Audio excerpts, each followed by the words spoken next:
Progressive magazine exercise number 16, 840 words at the rate 120 word per minute for grade C. Be ready? Start.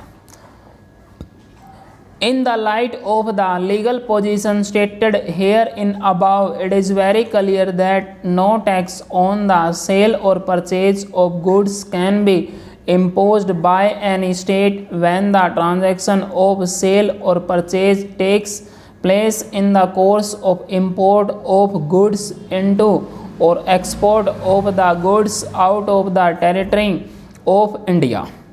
Thus, if any transaction of sale or purchase takes place when the goods are being imported in India or they are being exported from India, no state can impose any tax thereon.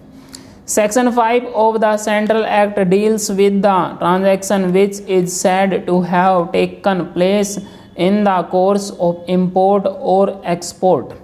Relevant portion of Section 5 of the Central Act reads as a sale or purchase of goods shall be deemed to take place in the course of the import of the goods into the territory of India only if the sale or purchase either occasions such import or is effected by a transfer of documents of title to the goods before goods have crossed the customs frontiers of India.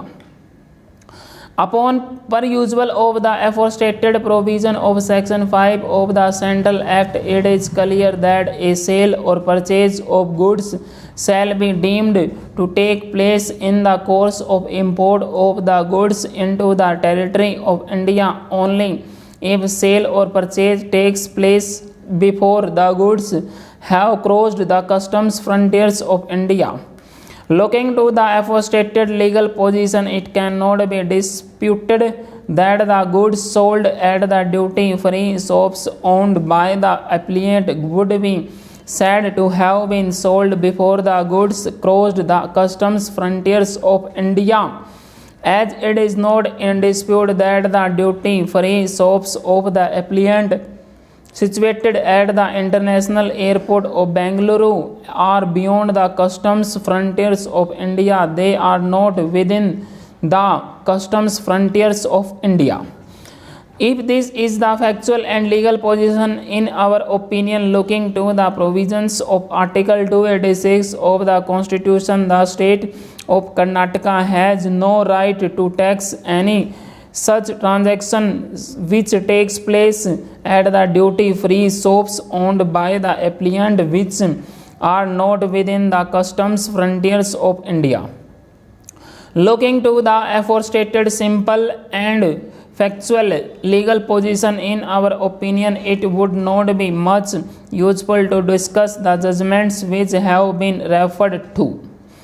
In our opinion, the legal position is so clear that it was not necessary for the learned counsel to refer to any judgment, and merely by showing the aforestated factual aspect and legal provisions to the concerned authority, the applicant could have convinced the concerned authority that the sale effected at the duty-free shops of the applicant could not have been taxed by the state of Karnataka.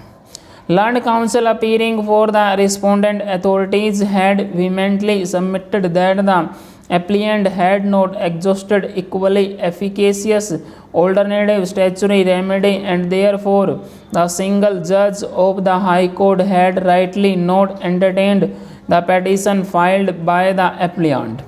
According to them, the division bench had also rightly dismissed the appeal for the same reason. According to them, this court also should not entertain this appeal. It is true that the applicant had rushed to the High Court without exhausting equally efficacious alternative statutory remedy.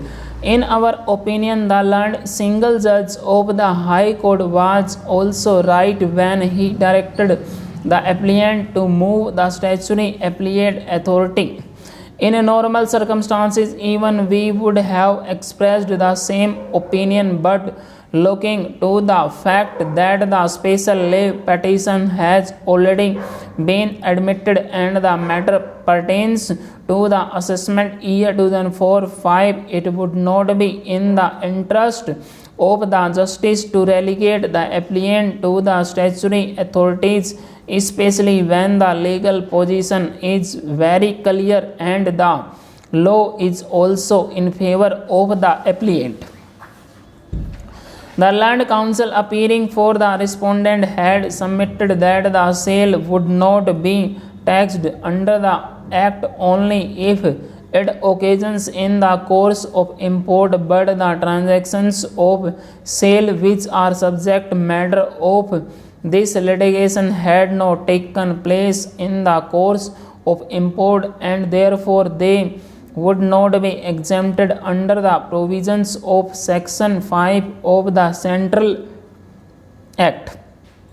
In our opinion, the aforestated submission cannot be sustained. They again submitted that in the course of import means the transaction ought to have taken place beyond the territories of India and not within the geographical territory of India.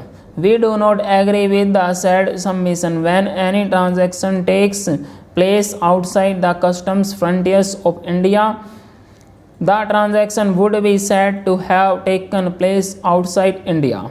Though the transaction might take place within India, but technically looking to the provisions of Section 2 within bracket 11 of the Customs Act and Article 286 of the Constitution, the said transaction would be said to have taken place outside India, the goods that are imported into the territory of India. Full stop.